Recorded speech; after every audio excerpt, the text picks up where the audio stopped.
Welcome back to Mommom Story. Today's video is a little bit longer. I actually combined three sections of Mommom answering questions because they're all focused on Shabbat and a day in the life of Shabbat. And for those of you who don't know, Shabbat, like all Jewish holidays, starts on Friday night or the evening before and then goes through that night and it ends at sundown the next day. So they talk about really the three meals and services from that time of Friday night evening services, Friday night evenings meal, Saturday services, and the meals on an afternoon on Saturday. So my mom covers kind of that time period and the three questions that are asked here. She talks about on Friday night having a poor person come for Shabbat, and she uses a term, oraf, which I believe is a Yiddish term, and I'm not even 100% sure that's the word she's saying, or I'm saying it correctly.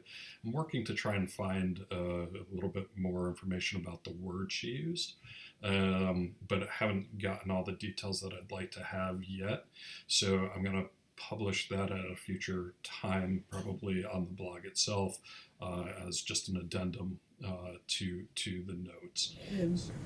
Shabbat was observed, as most Jewish families did, with lighting the candles and having dinner. In Europe, usually you had the father used to go to services, and when he came from the services, that's when we had dinner. It was fun. We said the usual prayers, and the meal was very enjoyable. Many a times my father used to bring a poor man for Friday night dinner. That was, the wealthier people used to always bring someone to the house. And after that person ate with us, he tried to give him something, maybe a coat or slacks, something that he needed. Would this be someone that your father had known? No. Those were people who used to come from smaller towns, and you called them, an oraf for Shabbat. It was a mitzvah, and it was usually done. Did you help your mother with the Shabbat preparations?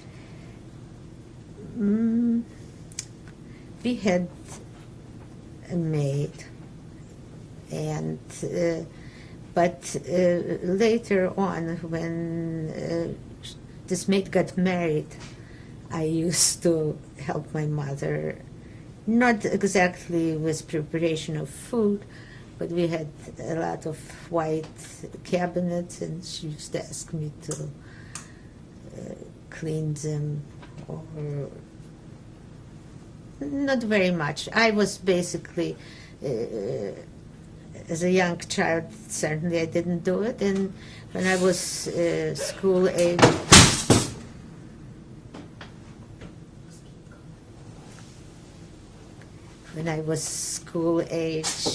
I didn't have much time for it.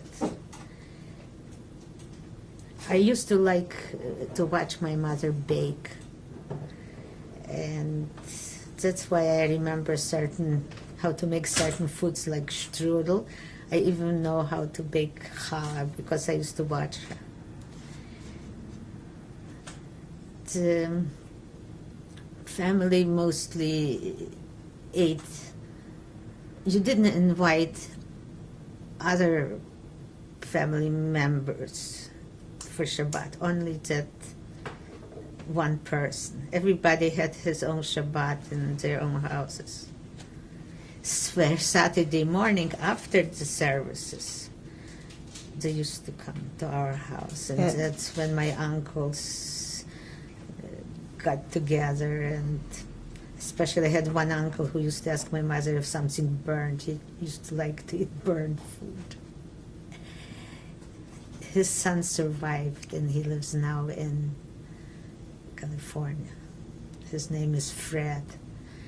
My mother's maiden name was Kreindler, and Can you spell his that, name is please? Kreindler. Kreindler.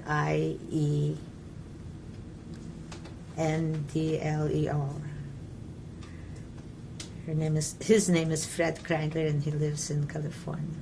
He came to United States before the war, immediately before the war, 1939. So on Shabbat, after the synagogue, the cousins, the aunts, the uncles would come over. Yes, Shabbat was a visiting day.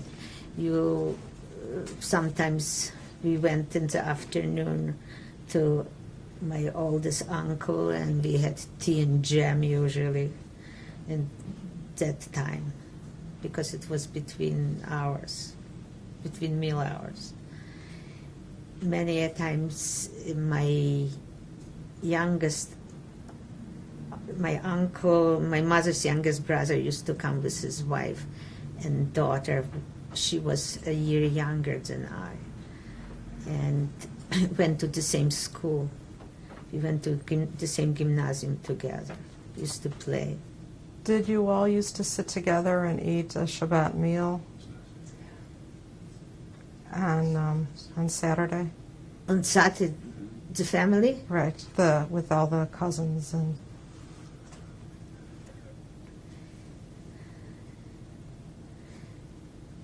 It wasn't exactly a sit-down dinner. It was more like a luncheon, because Saturday you served fish and cakes and tea. It was not a formal dinner. It was more like come to visiting my mother. Come on over, sit down, we'll talk, we'll nosh. Mommom's talking about having a parv meal in this section of the video. Parv is, I think it's actually a Yiddish term, for meaning food that is neither classified as meat nor milk.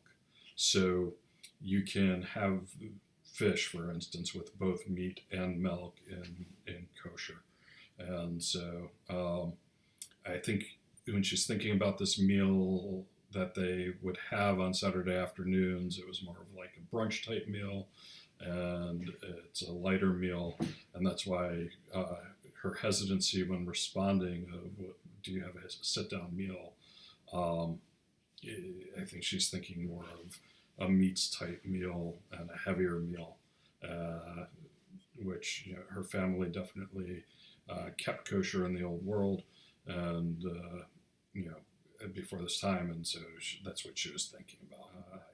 Let's get back to the video now. Afternoon, everybody went home. Used to take naps Saturday afternoon.